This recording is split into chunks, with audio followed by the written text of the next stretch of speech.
Hello दोस्तों, तो आप सभी का स्वागत है अपने यूट्यूब चैनल एग्री एचओ में एक बार फिर से। तो पिछली वीडियो में हमने कवर किया चैप्टर 1 आपका जो था केमिकल रिएक्शन एंड इक्वेशन के कंप्लीट हमने वो डिस्कस किया। तो अब हमारा जो है चैप्टर 2 की बारी है। तो चैप्टर 2 हमारा है एसिड बेस एंड सोल्ट। पिछली वीडियो की तरह ही इस बार भी इस वीडियो को डिटेल में कवर करेंगे, हर एक चीज़ को समझते चलेंगे।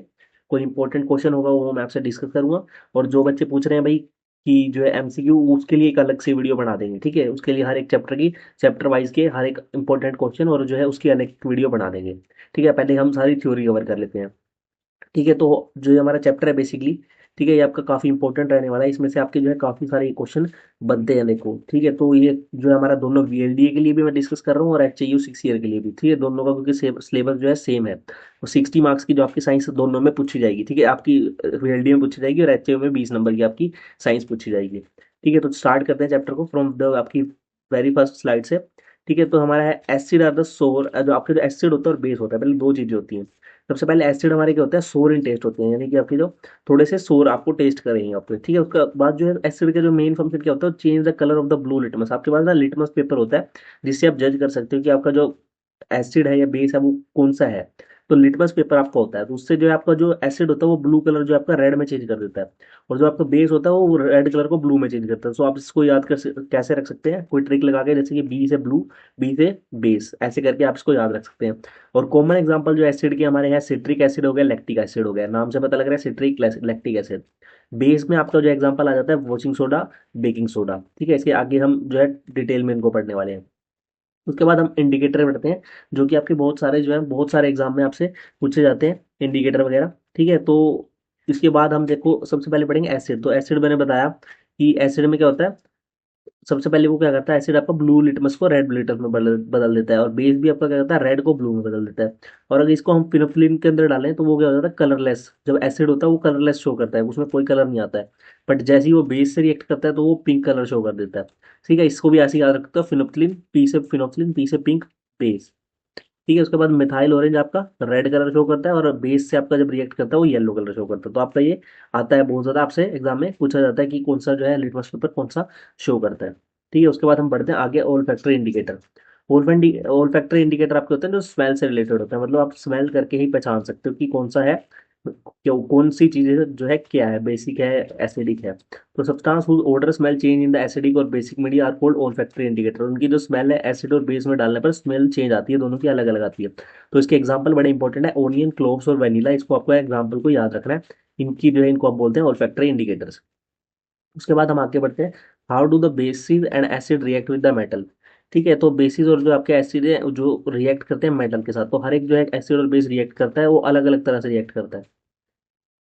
ठीक है, तो जब हमारा एसिड मेटल के साथ रिएक्ट करता है वो क्या फॉर्म करता है, हमेशा सोल्ट प्लस हाइड्रोजन फॉर्म करता है। और जब बेस मेटल के साथ रिएक्ट करता है वो सोल्ट प्लस वो भी हाइड्रोजन फॉर्म करता है। तो इसमें कुछ एग्जांपल दिए हुए हैं, जैसे कि Zn प्लस HCl जब आपका रिएक्ट करेगा तो वो ZnCl2 बनाएगा और H2 आपका जो है हाइड्रोजन गैस लिबरेट कर देगा। वहीं आयरन जब आपका रिएक्ट करता है H2SO4 के साथ तो वो FeSO4 प्लस H2 बनाएगा। और बेस जब रिएक्ट करता है आपका, वो जैसे NaOH आपका सोडियम हाइड्रोक्साइड जब जिंक के साथ रिएक्ट कर रहा है तो क्या बना रहा है, Na2 सोडियम जिंकेट बना रहा है आपका, देखो Na2ZnO2 प्लस H2। ठीक है, तो ये कुछ आपका जो है वो ये आपकी एनसीईआरटी में यहाँ पर गिवन है, तो इसको आप ढंग से पढ़ लेना। ठीक है, हाइड्रोजन गैस आपकी बर्न होती है पॉप अप साउंड के साथ। जब आपको उसको मेटल के साथ रिएक्ट करते हैं तो हाइड्रोजन गैस चेक करने के लिए हम पॉप अप साउंड का यूज करते हैं। देखो कैंडल जब उसको बर्न कर रहे हैं, देखो हम यहाँ पर, तो वो पॉप अप साउंड प्रोड्यूस यहाँ पर कर रही है। ठीक है, उसके बाद हमारा how do the metal carbonate and the bicarbonate react. देखो अब जब मेटल और बाइकार्बोनेट होते हैं जैसे Na2CO3 या फिर NaCO3, जब आपके रिएक्ट करते हैं एसिड के साथ, एसिड जैसे कि HCl हाइड्रोक्लोरिक एसिड आपका जब रिएक्ट कर रहा है तो वो बना रहे हैं NaCl, यानी कि आपका सोल्ट बना रहे हैं, simple salt plus water plus carbon dioxide. ठीक है, NaCl plus H2O plus CO2। ठीक है, देखो यहाँ देखो, तो जब NaHCO के साथ रिएक्ट करेगा HCl तो NaCl plus H2 plus SCO2। ठीक है, तो यहाँ पे हमने इसको चेक कर रहे हैं, देखो कैल्शियम हाइड्रोक्साइड को। ठीक है, ये आपका जो है सिंपली सा रिएक्शन है। उसके बाद हम बढ़ते हैं आगे, detection of the carbon dioxide. आपकी जो कार्बन डाइऑक्साइड अगर आपको डिटेक्ट करनी है तो आप कैसे डिटेक्ट करेंगे, देखो कार्बन डाइऑक्साइड करने का बड़ा इंपॉर्टेंट ये है। तो इसको आप याद रखना है, जब आपकी ना कार्बन डाइऑक्साइड रिएक्ट करती है लाइम वाटर के साथ। ठीक है, इसको मैं मार्क कर दूंगा, बड़ा बहुत पूछा जाता है एग्जाम में। जब आपकी जो कार्बन डाइऑक्साइड है लाइम वाटर के साथ मार्क करती है तो वो क्या करती है, मिल्की फॉर्मेशन करती है, मिल्की फॉर्मेशन जो। ठीक है, देखो अब COOS2 आपका जब रिएक्ट कर रहा है CO2 के साथ तो ये CO CO3 बना रहा है आपका। ठीक है। On passing the excess carbon dioxide, जब अब एक्सेस मतलब कि बहुत ज्यादा मात्रा में कार्बन डाइऑक्साइड जब आप पास करोगे तो उसके अंदर क्या होगा, मिल्कीनेस अपीयर हो जाएगी, जो अपीयर है वो डिसअपियर हो जाएगी due to formation of the soluble calcium bicarbonate की बनने की वजह से। तो इसको आपने रिवर्स बैक कर दिया, देखो COC3 जब H2O और उसके साथ एक्सेस आपने कार्बन डाइऑक्साइड करी तो देखो सोल्यूबल इन वाटर हो जाएगा आपका CH CO3। ठीक है, तो ये आपको बातें याद रखनी है, ये आपका बड़ा इंपॉर्टेंट है। ठीक है, उसके बाद हम बढ़ते हैं आगे। How do the acid and base react with each other, जब एसिड और बेस आपस में रिएक्ट करते हैं और न्यूट्रलाइजेशन रिएक्शन परफॉर्म करते हैं, दोनों आपस के जो एक दूसरे के इफेक्ट को ना नलीफाई कर देते हैं, मतलब काट देते हैं। जैसे कि आपका जब स्ट्रॉन्ग एसिड स्ट्रॉन्ग बेस के साथ रिएक्ट करता है तो वो उसको बिल्कुल ही न्यूट्रल सोल्ट देता है। ठीक है, तो NaOH आपका HCl दोनों स्ट्रॉन्ग एसिड स्ट्रॉन्ग बेस है तो एक न्यूट्रल सोल्ट हमें मिल रही है। ठीक है, देखो एसिड प्लस बेस आपको सोल्ट प्लस वाटर दे देता है। ठीक है, उसके बाद हम आगे बढ़ते हैं। Reaction of the metallic oxide with the acid. ये अगली स्लाइड हम बढ़ते हैं, जब वो हमें कहता है reaction of the metallic oxide with the acid, how do we use the, देखो tamarind lemon at extract to clean the metal vessel, आपको पता होगा। देखो जब रिएक्शन होता है मेटेलिक ऑक्साइड का एसिड के साथ तो वो साफ हो जाता है वहां से। तो आपको पता होगा जैसे कि हमने कई बार नींबू लगाते हैं, देखो अपने बर्तन वगैरह में क्यों लगाते हैं, ताकि जो वहां से वो चीज जो है क्लीन हो जाए, साफ हो जाए वहां से। तो सिंपल सा रिएक्शन क्या होता है, मेटेलिक ऑक्साइड जब मेटल ऑक्साइड आपका एसिड के साथ रिएक्ट करता है वो सोल्ट प्लस वाटर बनाता है, वहां से वो चीज को क्लीन कर देता है। और जो आपके मेटल ऑक्साइड होते हैं बेसिकली बेसिक इन नेचर होते हैं आपके। ठीक है, तो इसलिए जो रिएक्शन सिंपली और न्यूट्रलाइजेशन वाला रिएक्शन ही हो जाता है, सोल्ट प्लस आपका वाटर की फॉर्मेशन हो जाती है। उसके बाद हमारा रिएक्शन होता है नॉन मेटेलिक साइड। तो नॉन मेटेलिक साइड आपको पता होगा। ठीक है, नॉन मेटेलिक जो आपके मेटेलिक ऑक्साइड होते हैं वो आपके बेसिक इन नेचर होते हैं, और जो नॉन मेटेलिक ऑक्साइड होते हैं वो एसिडिक इन नेचर होते हैं। ये बात यहाँ लिखी हुई है, देखो जब आपका बेस है COOH2, जब आपका कैल्शियम हाइड्रोक्साइड जब आपका रिएक्ट कर रहा है नॉन मेटेलिक ऑक्साइड यानी कि CO2, जो कि आपका एसिडिक इन नेचर है, वो simple salt plus water form करता है CaCO3 प्लस H2O। उसके बाद हम पढ़ते हैं why do all the acid have in common. देखो अगर एक हर एक एसिड के अंदर एक H प्लस आयन हमेशा कॉमन मिलता है, जिसको हम हाइड्रोनियम आयन कहते हैं, H प्लस हाइड्रोजन आयन या हाइड्रोनियम आयन। ठीक है, और आपके जो बेस होते हैं उनके अंदर हमेशा कॉमन मिलता है OH यानी कि हाइड्रोक्साइड आयन, वो आपके सबके अंदर कॉमन मिलता है। ठीक है, देखो जो कि हमारा किस लिए रिस्पॉन्सिबल होता है, electrical conductivity for the acidic solution. some substance do not form H plus ion in the aqueous solution even though element hydrogen is present in the compound they are known acidic. जैसे कुछ, ये बड़ा important question यहाँ से भी बन जाता है कई बार ना, कुछ के अंदर हाइड्रोजन प्रेजेंट होती है पर वो रिलीज नहीं कर पाते हैं हाइड्रोजन को। ठीक है, तो उसको रिलीज ना करने की वजह से जो है वो एसिडिक नेचर नहीं शो करेंगे। इसका एग्जाम्पल जैसे है वो एसिड नहीं है, ठीक है, कई बार वो रिलीज करते हैं पर इसका मतलब ये नहीं है कि वो आपके एसिड हो गए। ठीक है, तो इसका एग्जाम्पल क्या है, ग्लूकोज हो गया, अल्कोहल हो गया, इनके अंदर हाइड्रोजन जो आपका होता है। पर जो है जैसे ग्लूकोज का फॉर्मूला आपको पता है ना, C6H6, जैसे उसके अंदर जो है आपका एच के अंदर जो है एच की मात्रा जो है वो प्रेजेंट है उसके अंदर, बट वो जो रिलीज नहीं कर पा रहा है हाइड्रोजन आपका। ठीक है, C6H12O6 जो आपके अंदर एच की जो वैल्यू है उसके अंदर H12 है, तो आपके पास वो नहीं कर पाएगा उसको रिलीज। तो उसकी वजह से क्या है आपका, जो उसको हम एसिड नहीं बोल सकते। ठीक है, तो मेरी बात होप आपको सबको समझ आई होगी ये वाली। उसके बाद हम आगे बढ़ते हैं, what have all the basis in common. तो सभी, अभी मैंने आपको पहले ही बता दिया कि बेस के अंदर क्या होता है, OH नेगेटिव आपका आयन कॉमन होता है। यहाँ पर कुछ रिएक्शन लिखे हुए हैं वो आप देख सकते हैं। उसके बाद हमारा आ जाता है अगला question, dilution of the acid. हम एसिड को अगर डाइल्यूट करें यानी कि उसके अंदर जो थोड़ा सा वाटर कंसंट्रेशन को ऐड करें तो क्या होता है, डाइल्यूशन हमारा एक्सोथर्मिक प्रोसेस होता है। मतलब वो हीट लिबरेट करता है, थोड़ी सी लिबरेट करने की कोशिश करता है। Otherwise it may cause burn due to the acid splash and can cause breakage of the glass container. Mixing an acid or base with the water decrease the concentration of iron per unit volume। बड़ी important line है। जब एक acid या base के अंदर water की concentration आप decrease करोगे या इंक्रीज करोगे तो उसके जो है वो आयंस की concentration per unit volume change होती है। ठीक है, उसके बाद अब हमारा आ जाता है पीएच स्केल, बड़ा इंपॉर्टेंट है। पीएच स्केल जो है आपका पोटेंस ऑफ हाइड्रोजन, ये आपका एक स्केल होता है जिसपे आप ना मात्रा माप सकते हो कि कोई एसिड है, कोई चीज या बेसिक है या न्यूट्रल है। तो यहाँ पर देखो ये सारा ग्रेड है, 1 से 14 तक का ग्रेड होता है। ठीक है, तो इसको आप एक बार देख सकते हो। उसके बाद हम पढ़ते हैं इंपॉर्टेंस क्या है पीएच की हमारी एवरीडे लाइफ में। जैसे हमारा 7 से 8, 7.8 के बीच में जो है हमारा वैरी करना चाहिए। पीएच रेन की वैल्यू कई बार आपके एग्जाम में बहुत बार पूछी गई है। जो आपकी अगर 5.6 से कम हो जाए तो आपकी एसिड रेन कहलाती है वो। और जो है प्लांट को भी एक स्पेसिफिक जो है पीएच को मेंटेन करना पड़ता है ताकि जो है वहां पर कोई बीमारी या कुछ और ना लगे। ठीक है, और जैसे हमारे स्टमक में जैसे कई बार हो जाता है, कई बार कह देते हैं ना एसिडिटी होगी हमारे जो है उसको, तो हम उसको इलाज के लिए क्या यूज करते हैं, एंटा एसिड यूज करते हैं। जैसे कि मिल्क ऑफ मैग्नीशिया हम यूज कर सकते हैं।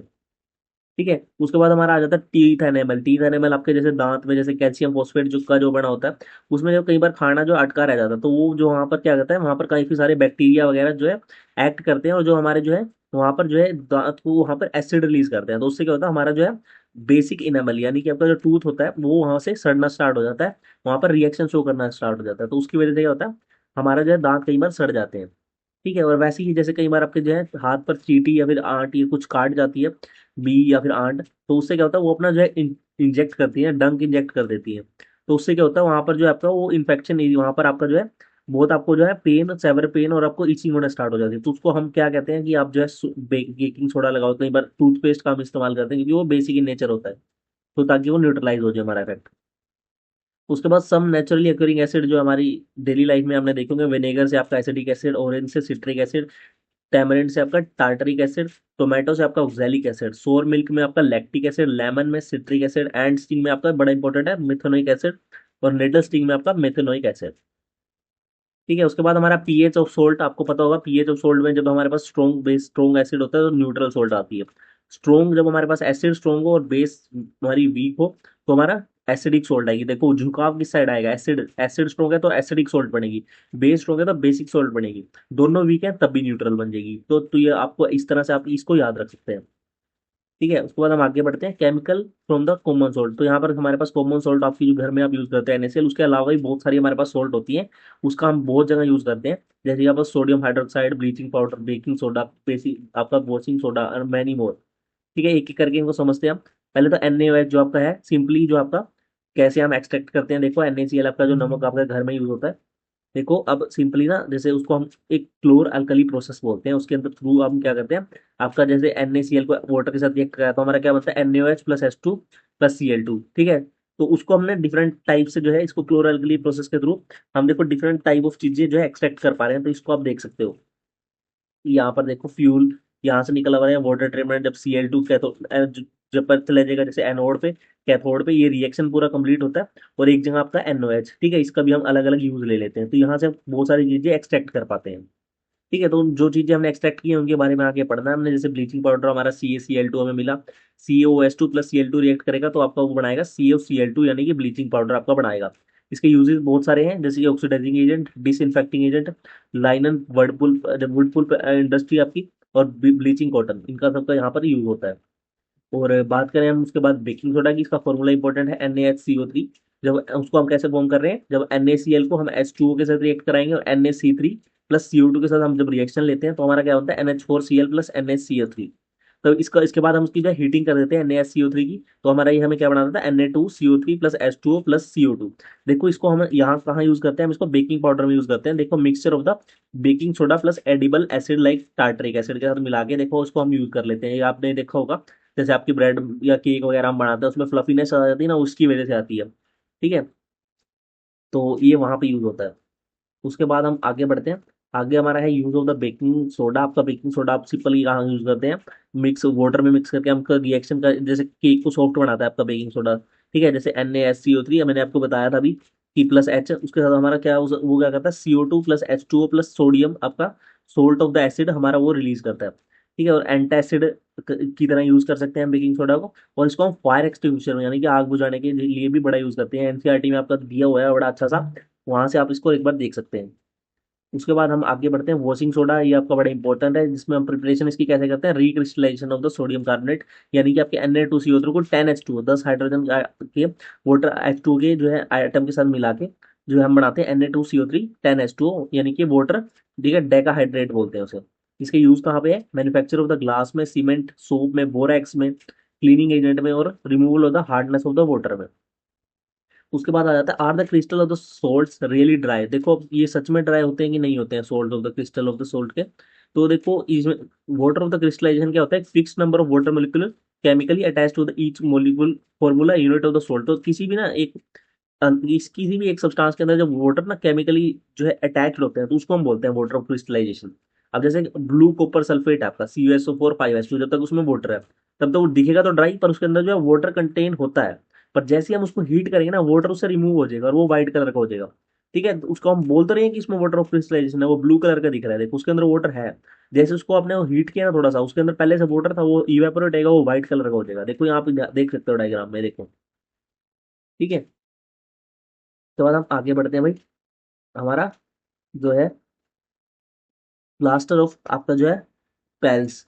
जो आपका है कैल्शियम सल्फेट हेमाहाइड्रेट, जो आपका देखो उन mixing with the water plaster of the Paris become hard solid मास। आपको इसको बड़ा यूज देखा होगा आपने, किसी के जैसे हाथ वगैरह पे कभी प्लास्टर वगैरह लगाओ तो इसको हम बड़ा यूज करते हैं प्लास्टर ऑफ पेरिस का। ठीक है, जैसे CuSO4 आपका हाफ H2O प्लस 3/2 H2O जब हम करते हैं तो जिप्सम बन जाता है जब इसको हम रिएक्ट करते हैं वाटर के मोलिक्यूल से। तो देखो CSO4 2H2 आपका जिप्सम है और उससे POP आपका क्या है CSO4 हाफ H2O। तो ये आपको याद रखना है। इसका हम यूज कहाँ करते हैं, टॉयज बनाने में, डेकोरेशन मटेरियल में, in making the surface smooth, और आपका जो है ब्रोकन बोन वगैरह में यूज करते हैं इसका। ठीक है, उसके बाद हमारा आ जाता है। ठीक है, तो इसके साथ जो है कुछ क्वेश्चन है, आप इसको एक बार कर सकते हैं। जैसे कि ऑल्फैक्टरी इंडिकेटर क्या होते हैं, आपके न्यूट्रलाइजेशन रिएक्शन का थोड़ा सा आपको आइडिया होना चाहिए, क्योंकि जब आप थ्योरी क्वेश्चन थोड़े ढंग से करेंगे तभी आप जो है MCQ अच्छे से परफॉर्म कर पाएंगे। और acid do not show the basic behaviour in the absence of water, आप इसका आंसर ढूंढने की कोशिश करना। ठीक है, और what do mean by the water oxidation मैंने आपको बताया ऊपर। क्लोरो एल्कली जो इक्वेशन कई बार पूछ ली जाती है वो आपको याद होनी चाहिए। What happened to the solution of the sodium bicarbonate when it is heated, ये भी आपको पीछे मैंने बताया। ठीक है, तो इसी के साथ जो है हमारा ये वाला लेक्चर पूरा होता है। ठीक है, तो इसमें हमने पूरा चैप्टर कवर किया, आपकी जो है सारी शॉर्ट नोट्स की तरह एक जो है पूरे चैप्टर का ओवरव्यू लिया। ठीक है, इंपॉर्टेंट क्वेश्चन की वीडियो मैं इसके बाद लाने की कोशिश कर रहा हूँ। ठीक है, उसके बाद आप जो है चैप्टर का एक बार थोड़ा सार थोड़ा NCERT से करेंगे, वहां पर चीज़ों को मार्क करेंगे ना, तो वो आपके लिए ज़्यादा आसान रहेगा। इस चैप्टर से अच्छे खासे क्वेश्चन आपको एग्जाम में देखने को मिलते हैं। ठीक है, क्योंकि बड़ा इंपॉर्टेंट चैप्टर है ये। ठीक है, तो फिर मिलते हैं आप नई वीडियो में नई चैप्टर के साथ।